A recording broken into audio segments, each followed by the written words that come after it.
tardes a todos. Mi nombre es Cecilia Raffaelli y soy psicóloga psicoterapeuta graduada por la Universidad de Bolonia. Hoy voy a hablar un poco del sueño lúcido y mi presentación tiene como título Sé que estoy despierto, el sueño lúcido y sus correlatos neurales. Bueno, primero quería abrir una ventana sobre todo el debate psicológico y neuropsicológico que empezó durante el siglo XX. En 1900, Freud primero habló del sueño, pero en términos de síntomas que se esconden bajo significados latentes. Y entonces la tarea del terapeuta era descubrir estos significados y utilizarlos durante la terapia con el paciente. Después Jung, en 1913, habló del sueño como arquetipo que sirve para mantener, desarrollar y restaurar los procesos mentales. Ya con Jung, el ojo sobre el sueño empieza a ser de tipo más neurológico, o sea, la atención se pasa desde el interior del paciente, de la persona, hasta el cerebro de la persona y la relación de la persona con su propio ser. Con Klein, en 1932, el sueño tiene el sentido, significación de expresión directa de los objetos internos, relaciones y figuras significativas que se han convertido en sagradas para el individuo. Pero solamente en 1953, con Kleitman y Zerinsky, se empezó a mirar al sueño más como un proceso mental de atención y debate neurofisiológica.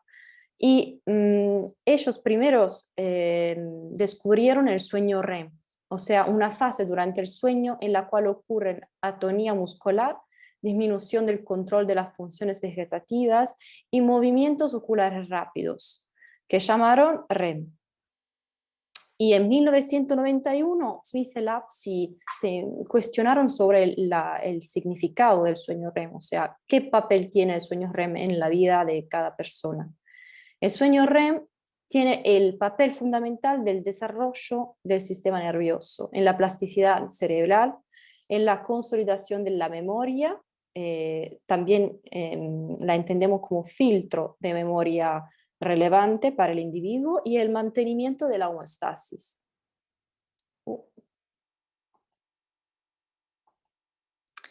Bueno, y ahora con toda la tecnología que tenemos y el avance de la neuropsicología, ya sabemos más o menos cuáles son las áreas implicadas en esa fase del sueño. Sabemos que el sueño está distinguido por distintas fases que se repiten durante una noche y que hay algunas hiperactivaciones o aumentos significativos de activación y disminución de activación de algunas otras áreas. Y esa orquesta de activaciones distingue entre el sueño REM o el sueño profundo o el sueño de las primeras dos fases. Entonces, en el REM vemos que hay una increased activity, una activación más frontal, más límbica y más occipitotemporal.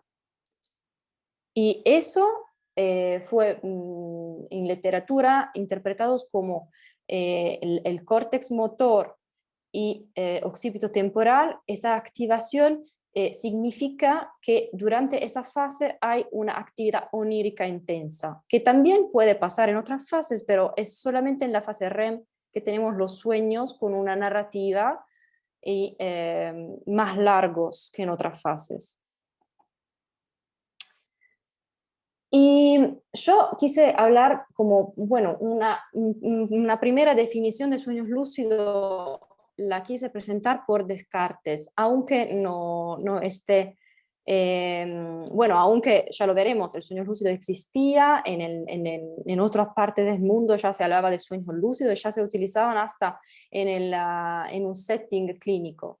Pero René Descartes, en la noche del 11 de noviembre de 1619, cuando estaba en la cárcel, esa es la noche antes de la viura que hizo él, habló de un sueño que hizo y durante el cual él dijo que tenía la claridad y la conciencia de estar despierto, con estar completamente despierto, consciente. Y, eh, y dijo también que pudo interpretarse antes que se despertara de verdad. Entonces era como un sueño sin sueño. Y acá quise presentar también, dije recién, ¿no? En otra parte del mundo ya se hablaba de sueños lúcidos. En 1550 en China, esa es una pintura de Lu Ci que habla del sueño de una mariposa. Y bueno, el sueño de una mariposa, la verdad, era un tema de debate filosófico durante ese siglo y era el sueño con conciencia, el sueño lúcido. Y ellos ya hablaban de esa parte. ¿Y por qué en el mundo oriental ya se podía hablar con más facilidad que en el mundo occidental? Se hablaba con más facilidad porque la visión que ellos tenían era menos dualística de la que tenemos nosotros, ¿no? O sea, en la ciencia nosotros interpretamos el sueño o lo hemos siempre interpretado como un proceso on-off. ¿Dormimos o estamos despiertos? ¿Somos inconscientes o conscientes? No podemos tener las dos cosas al mismo tiempo. Y para ellos, bueno, era algo bastante distinto, hasta que ellos se cuestionaban, y de aquí el título de mi presentación, sobre no lo que era el sueño, no sé que estoy dormido, sino sé que estoy despierto, ¿qué es realidad? Para ellos el sueño lúcido tenía esta significación y aprendía un debate filosófico que perdura hasta ahora. Pero el texto más importante, volviendo a nuestra parte del mundo, ¿no? Al mundo occidental, el libro más importante, editado en 1867 y fue publicado en París por un belga que se llama, no, un holandés, perdón, que se llama Hervis de Saint-Denis.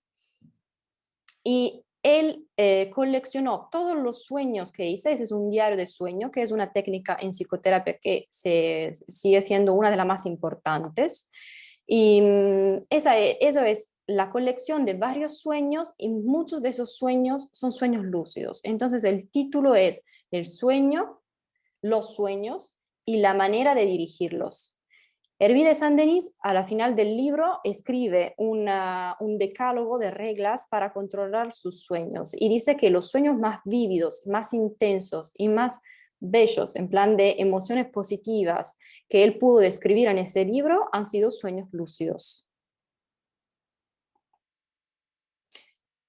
Algunos años después, casi un siglo después, encontramos estudios antropológicos muy curiosos que hablan de una población que lamentablemente ahora ya está extinguida, que se llamaba Senoi en Malasia. Y ese antropólogo que se llama Kilton Stewart, es una fotografía que sacó él, vivió con ellos varios meses y pudo describir toda la cultura y los hábitos que ellos tenían. Una parte muy importante de la cultura y de la manera de comunicarse entre ellos que tenían era el sueño. Y él pudo describir todas las normas que ellos hicieron sobre la actividad onírica, porque cada miembro de esa comunidad tenía que soñar lúcidamente, es decir, controlar sus propios sueños, interpretarlos por la mañana todos juntos con el sabio de la tribu. Y eso era fundamental, tenía un papel fundamental para arreglar todas las relaciones que tenían entre ellos, entre los miembros y entre las tribus cercanas. Y acá, bueno, puedo dar la definición moderna del sueño lúcido, dada por Van Eden, y que dijo que el sueño lúcido es un sueño durante el cual la persona que está dormida, la persona que está soñando, se acuerda perfectamente de su vida diaria. Y se acuerda también de su condición, la condición de estar dormido. Encuentra un estado de perfecta conciencia y es capaz de dirigir su atención e intentar a cumplir actos de volición libres. ¿Y qué es la volición? Haggard y Fritz se preguntaron mucho durante el 2008 y 2012 cómo poder definir la volición. También porque dar una definición semántica de un fenómeno es muy importante para poder estudiarlo de manera científica, ¿no? Ya no podemos estudiar una función cognitiva, por ejemplo, sin saber exactamente en cuáles subfunciones se comparte. Y bueno, la volición tiene dos aspectos muy importantes, perdón, que son la agencia y la intención. Sin esas dos partes no hay volición. Entonces, el acto volitivo tiene que tener una intención de agencia y agencia misma. En 1980, el primero estudioso en la comunidad científica que pudo demostrar la existencia del sueño lúcido fue Steven LaBerge, que logró la primera registración polisomnográfica de un sueño lúcido, suponiendo también que este fenómeno plantea una actividad cerebral específica, que se distinguía y se distingue de otras fases de sueño hasta la misma fase REM, de sueños no lúcidos. Después afirmó que en el sueño lúcido, que el sueño lúcido se puede encontrar solamente en la fase REM. Y por último, notó que al despertar el sujeto durante esa fase, el recuerdo de su sueño era más preciso y detallado. ¿Cómo pudo él demostrar que alguien había hecho un sueño lúcido, ha vivido un sueño lúcido en su laboratorio? Bueno, él había enseñado a sus sujetos del estudio, del proyecto experimental, una señal ocular que era mirar a la izquierda, derecha, o sea, left, right, una pausa de 10 segundos y repetir la señal muy rápidamente, left, right, left, right. Acá, por ejemplo, bueno, ese es un corte de una época de 10 segundos de un sujeto de mi estudio.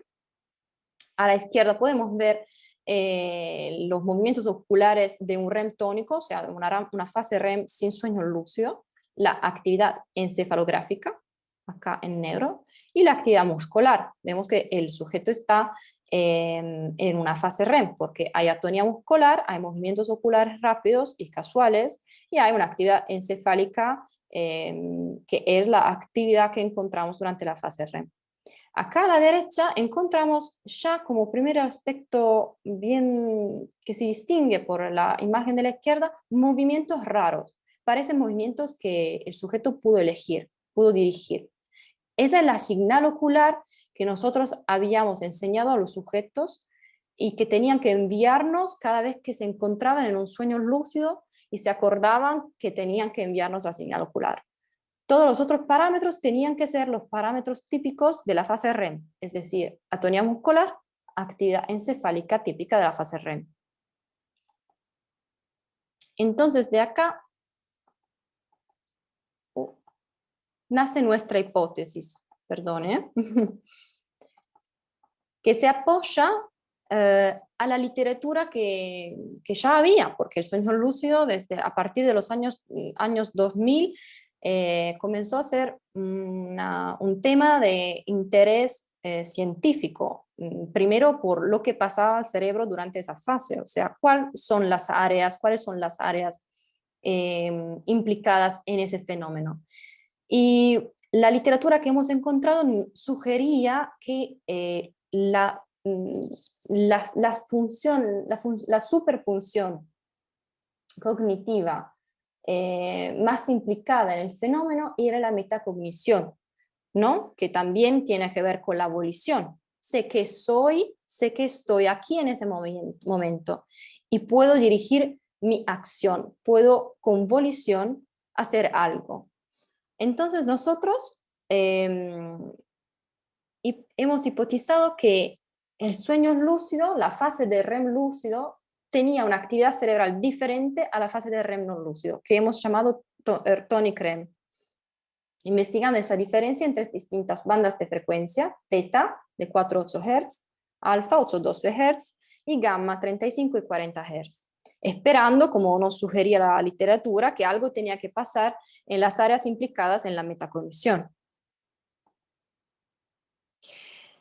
¿Cómo hacíamos ¿cuál fue fue la colección de datos? O sea, ¿cómo manejamos los datos? Primero, los sujetos que hemos encontrado.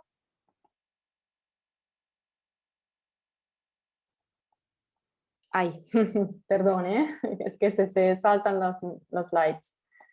Los sujetos que hemos encontrado fueron 17. Esa ha sido la parte más difícil del proyecto, porque encontramos muy difícil bueno, primero cómo comunicarse con un sujeto que tenga sueños lúcidos.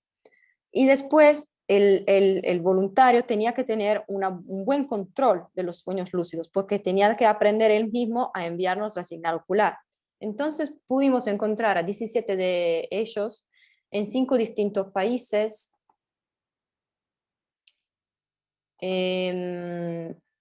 Solo 10 de ellos.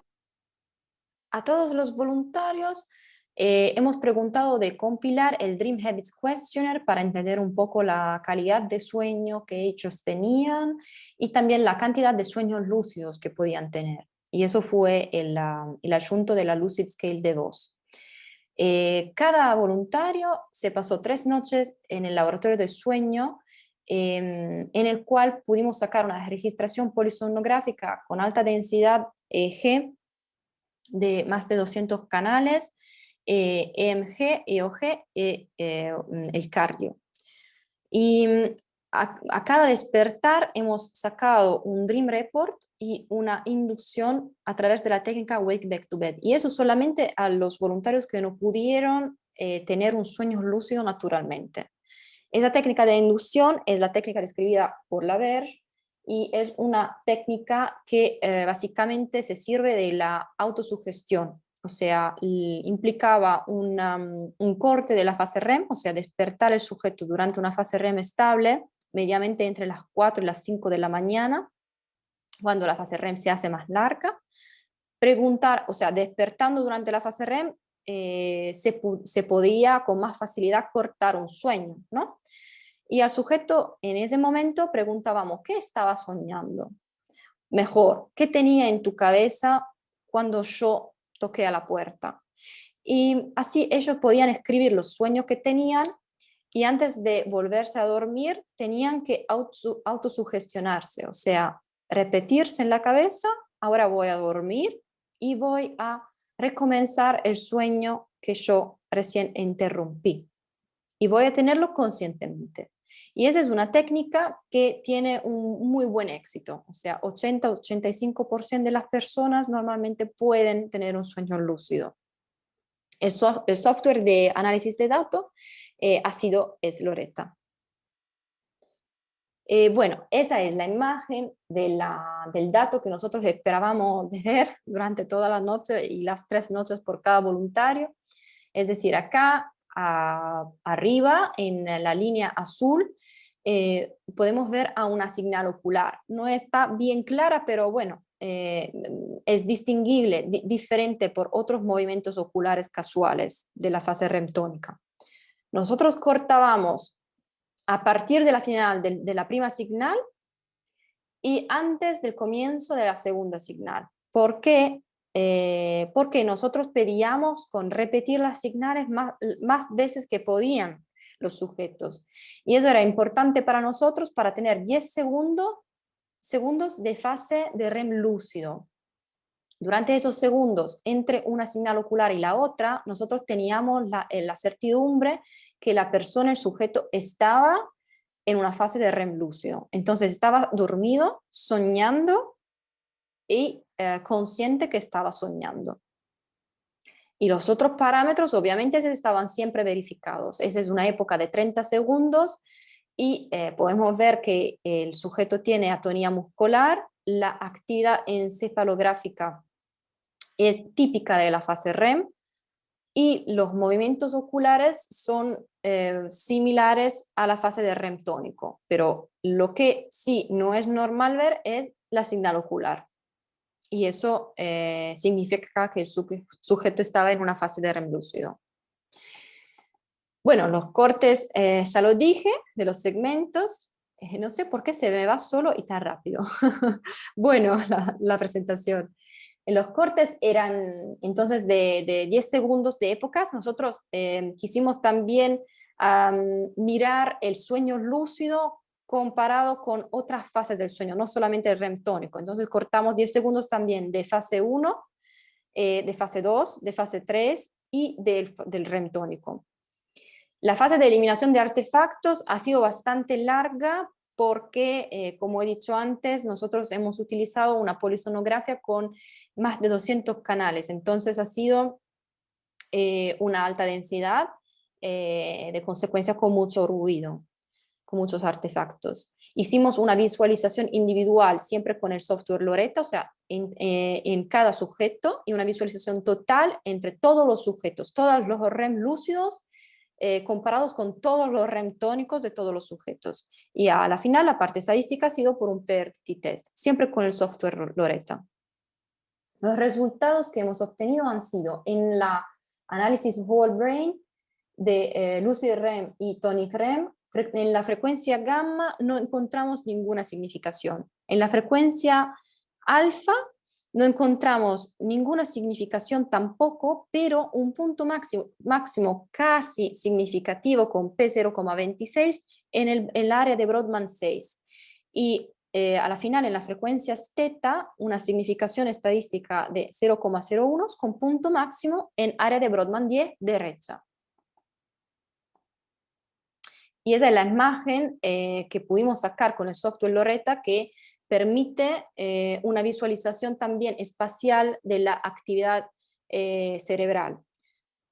Y acá podemos ver en el área de Brodmann 10 derecha una hiperactivación. Y acá también. ¿Cómo hemos interpretado esos resultados? Bueno, la no presencia de aumento significativo de la perfusión gamma puede significar que durante el sueño lúcido la calidad del sueño no sea alterada. Ya sabemos que la perfusión gamma es asimilable a una vigilancia, a una activación. Nosotros tenemos perfusión gamma cuando estamos concentrados en una tarea, por ejemplo. El leve incremento de la perfusión alfa en área de Brodmann 6 podría ser atribuido a las señales oculares voluntarias enviadas por el sujeto.